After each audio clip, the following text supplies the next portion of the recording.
उत्तर प्रदेश में बढ़ती हुई समाजवादी पार्टी की नेता की दिख रही है, क्योंकि आजम खान किस तरीके से पहले से परेशान दिख रहे हैं। आजम खान जेल का सफर हो या फिर उनका लोकसभा का सांसदी जाना हो या फिर विधानसभा के विधायकी जाना हो, उनके बेटे के खिलाफ मुश्किलें हो, उनके परिवार के खिलाफ मुश्किलें हो। लेकिन एक और तस्वीर जो कि आप इस वक्त स्क्रीन पर देख रहे हैं, जौहर यूनिवर्सिटी, उस जौहर यूनिवर्सिटी को लेकर के जिसे आजम खान अपने इलाके में खासतौर पर माइनॉरिटीज में मुसलमानों के बीच में ये कहते हैं कि हमने इस कौम की तालीम के लिए एक बहुत बड़ा कार्य कर दिया है। लेकिन अब वही चीज उनके गले की फांस बन रही है, क्योंकि ईडी ने इस चीज की जो जांच पड़ताल और जो तफ्तीश है उसकी शुरुआत करने जा रही है, क्योंकि कहा यह गया कि सरकारी 5-6 विभागों की तरफ से पैसे खर्च करके इस यूनिवर्सिटी को बनाए गए। आइए आपको सुनवाते हैं कि बीजेपी इस पूरे मामले को लेकर क्या कह रही है, उस पर कांग्रेस का क्या कहना और समाजवादी पार्टी उसे डिफेंड कैसे कह रही है। देखिए, जौहर विश्वविद्यालय को लेकर के जिस प्रकार से ईडी लगातार जांच कर रही है और जांच में उभर करके कई सारी चीज़ें सामने आई हैं। 100 करोड़ रुपए से अधिक लागत के काम जौहर विश्वविद्यालय में सरकारी खर्चे से कराए गए। अब वो किस प्रकार से कराए गए, जिस प्रकार से जौहर विश्वविद्यालय एक प्राइवेट यूनिवर्सिटी है, एक निजी विश्वविद्यालय है, और उसके बाद में भी 100 करोड़ से अधिक की लागत से जिस प्रकार से विश्वविद्यालय में काम कराए गए, तो कहीं ना कहीं एक बड़ा घोटाला इसमें हुआ है जो कि उभर करके सामने आ रहा है। इसी को लेकर के ईडी जांच कर रही है और आजम खां के तमाम सारे ठिकानों पर भी छापेमारी हुई है। प्रथम दृष्टया जांच में जो तथ्य सामने आए हैं, जो पेपर्स मिले हैं, उनसे स्पष्ट होता है कि एक बड़ा घोटाला वहां पर किया गया है। भारतीय जनता पार्टी सरकार के पास अपनी कोई उपलब्धियां नहीं है, इसीलिए इस तरीके की छापामारी करके ध्यान भटकाया जा रहा है। बेरोजगारी चरम पर है, महंगाई चरम पर है। सिर्फ और सिर्फ कैसे ध्रुवीकरण हो, कैग की रिपोर्ट में जो भ्रष्टाचार की रिपोर्ट्स आई, उस पर सरकार ने कोई जांच नहीं कराई, जिसमें भारी अनियमितताएं पाई गई, चाहे वो आबकारी विभाग हो या ऊर्जा विभाग हो या दूसरे जो विभाग हैं। लेकिन एक शैक्षणिक संस्थान पे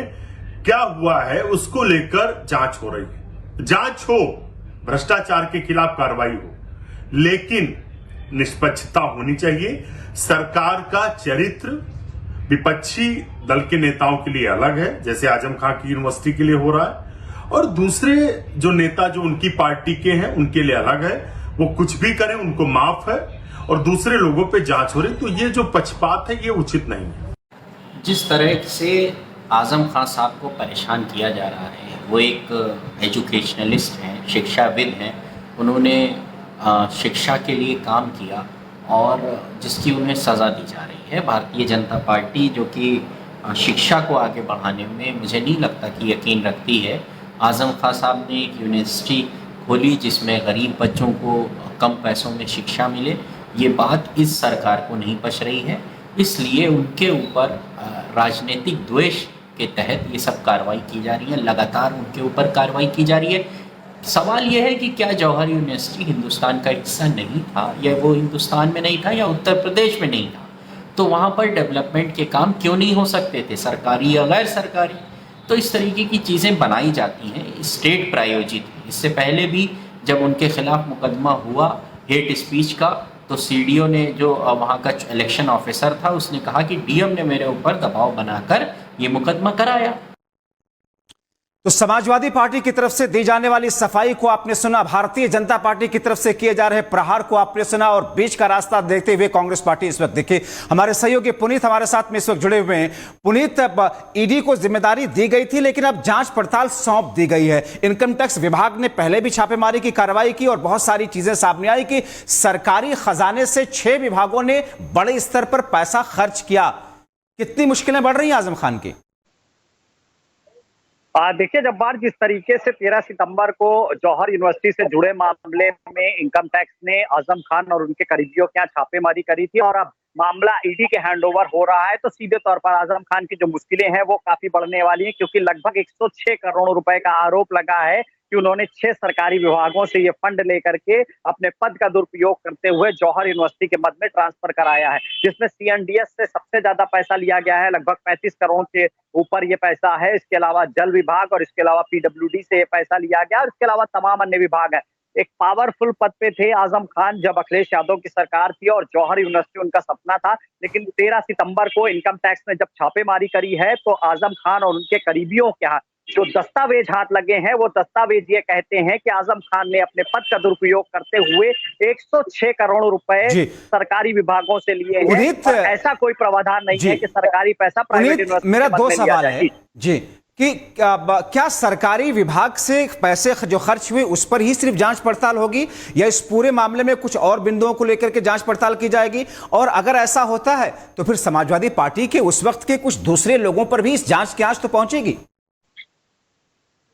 देखिए जब्बार, सीधे तौर पर जो जांच का मुख्य बिंदु है वो सबसे अहम ये है कि जौहर यूनिवर्सिटी को निर्माण कराने में जो खर्च आजम खान और उनके सहयोगी और उनकी ट्रस्ट के द्वारा पेश किया गया था इनकम टैक्स की रिपोर्ट में, वो खर्च कहीं गुना ज्यादा निकला है। अब इस मामले की जांच हो रही कि आखिर इतना पैसा आया कहां से, जिसका एक तथ्य आपके सामने है कि 106 करोड़ रुपए 6 सरकारी विभागों से लिए गए। आप सीधे तौर पर ईडी